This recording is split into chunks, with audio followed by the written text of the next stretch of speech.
Γεια χαρά σε όλους και καλώς ήρθατε σε άλλο ένα βίντεο του καναλιού. Θα πετάξουμε με DJI Neo σήμερα γιατί έγινε αναβάθμιση εφαρμογής 1.4.2 πλέον.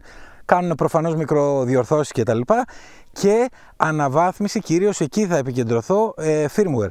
Γιατί εντάξει, η εφαρμογή δεν έχει τίποτα τρομερές αλλαγές. Πάμε να δούμε λίγο μέσα για το firmware. Είμαστε εδώ και πάμε και είναι 1.0.0.020. Οπότε έχουμε το τελευταίο firmware, πάμε να δούμε ότι όλα είναι εντάξει, ελάχιστος αέρας, εντάξει, είναι νομίζω κατάλληλες συνθήκες και θα δοκιμάσω λίγο να δούμε και με την ταχύτητα, γιατί αν θυμάστε καλά την τελευταία φορά πήγαινε λίγο αργά. Δεν νομίζω να υπάρξει κάποια διαφορά, κάποια αλλαγή, αλλά θα δοκιμάσω λίγο και sport mode περισσότερο να δω τι μπορούμε να καταφέρουμε. Πάμε να δούμε πρώτα με ένα τυπικό range test και να δούμε ότι δουλεύουν όλα τα mode και αυτά και τα λέμε στο δρόμο. Πάμε για απογείωση. Βάζω να γράφει και βίντεο.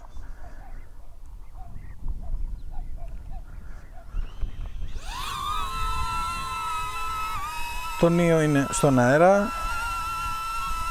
Σταθεροποιήθηκε. Όπως βλέπετε έχει μια κλίση έτσι, γιατί έχει ένα ελαφρύ, πολύ ελαφρύ αεράκι. Τώρα ξανά ήρθε στα ίσια του γιατί σταμάτησε να φυσάει. Και πάμε να φύγουμε να κάνουμε τη δοκιμή μας. Δεν θα ανέβω πολύ ψηλά, θα πάω στα 15 μέτρα ας πούμε. GPS έχουμε, εντάξει, ωραία. Λοιπόν, δεν κοίταξα το GPS γιατί αυτή η περιοχή εδώ πέρα, όπως βλέπετε, είναι άδεια, δεν έχει τίποτα. Θα ανέβω λίγο παραπάνω, στα 18 μέτρα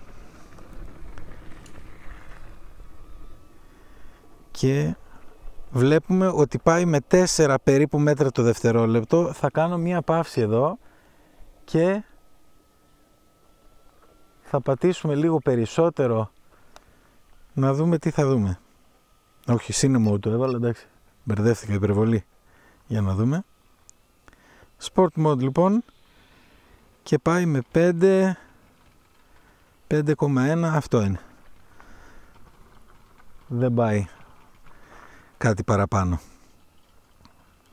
Είναι θέμα μεγέθους και είναι θέμα του ότι επηρεάζεται εύκολα από τους ανέμους. Είτε είναι ασθενής και φυσικά όταν είναι πιο έντονη θα επηρεάζεται περισσότερο. Πάμε λοιπόν με sport mode γιατί αν το πάμε σε normal είναι πολύ αργό. Ήδη και το sport mode είναι σαν να είναι το cine mode των άλλων drone, οπότε πάμε αργά. Δεν βλέπω να υπάρχει κανένας. Βλέπω ότι το GPS είναι λίγο χαμηλά για τα δεδομένα της περιοχής, πάντα μιλάω έτσι. Βλέπω ότι είναι 15, 16, 14 τώρα, δεν μπορώ να καταλάβω. Δεν θα έπρεπε. Θα το πάω μέχρι τα 500 μέτρα να δούμε ότι είναι όλα καλά και στο γύρνα θα κάνω δοκιμή τα διάφορα mode για να δούμε ότι είναι όλα εντάξει. Υπάρχει πρόβλημα ανταπόκριση από ό,τι βλέπω, για να δω εντωμεταξύ φυσάει προς τα δω, άρα, να το, ναι. Άρα πηγαίναμε κόντρα στον αέρα τόση ώρα, τώρα πηγαίνουμε με τον αέρα από την πίσω πλευρά μας, πρόχνη δηλαδή, και φτάσαμε τα 7 μέτρα το δευτερόλεπτο. Ωραία.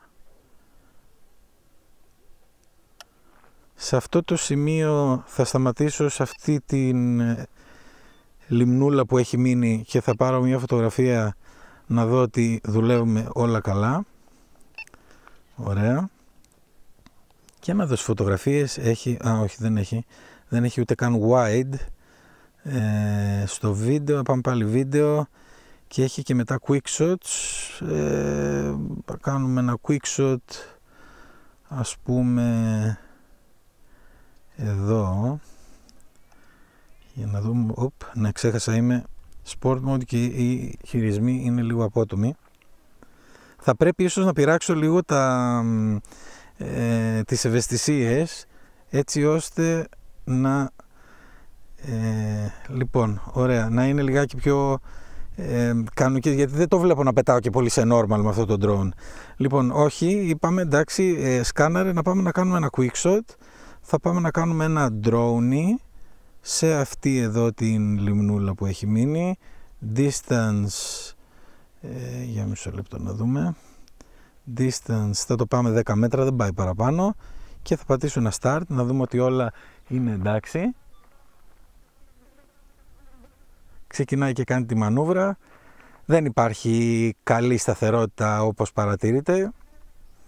Δεν φταίει το firmware σε αυτό, προφανώς.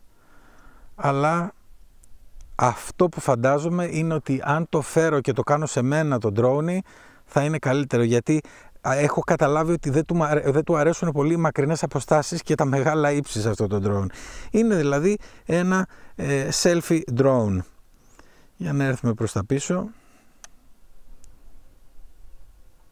Το ακούω κιόλας, ακούγεται στο βάθος.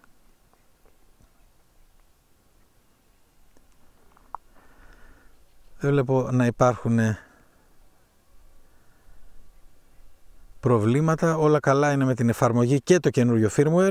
Θεωρώ ότι και με άλλα firmware που θα γίνουν βελτιώσεις στη σταθερότητα, γιατί πετώντας το έχω παρατηρήσει ότι η σταθερότητά του, τον βίντεο εννοώ, έτσι, σαν drone η σταθερότητά του είναι πάρα πολύ καλή, αλλά η σταθερότητα που έχει σαν βίντεο δεν είναι και τόσο φοβερή. Για να δούμε λίγο εδώ, γιατί τα κάνω εδώ και να σπρώξα λίγο παραπάνω το αυτό και πάμε να έρθουμε για την προσγείωσή μας. Όλα είναι καλά και ευελπιστούμε να το βάλω καταρχάς και σε normal και ευελπιστούμε να γίνουν και άλλες αναβαθμίσεις, έτσι ώστε να βελτιωθεί κι άλλο η ποιότητα πτήσης και η εμπειρία πτήσης του DJI Neo. Προς το παρόν είμαστε καλά και πάμε για την προσγείωσή μας και είμαστε κάτω. Λοιπόν, πολύ ωραία, εφαρμογή 1.4.2 και νέο firmware του DJI Neo, όλα καλά, μπορείτε να προχωρήσετε στην αναβάθμιση. Προσωπικά ευελπιστώ να δω και άλλες αναβαθμίσεις, είμαι σίγουρος ότι θα δούμε και άλλες αναβαθμίσεις, όχι τόσο της εφαρμογής, η εφαρμογή εντάξει είναι ελεγμένη, την έχουμε δει 100 φορές, όλα ok, είναι εκτός και αν προκύψει κάτι έκτακτο, τότε μόνο, αλλά προς το παρόν είναι μια χαρά. Περισσότερο στο firmware του drone να δούνε πού έχει θεματάκια και να τα φτιάξουν. Αυτό ήταν άλλο ένα βίντεο. Ευχαριστώ πολύ που ήσασταν κοντά στο κανάλι. Like, subscribe, τα σχόλια σας από κάτω και τα λέμε στο επόμενο. Γεια χαρά!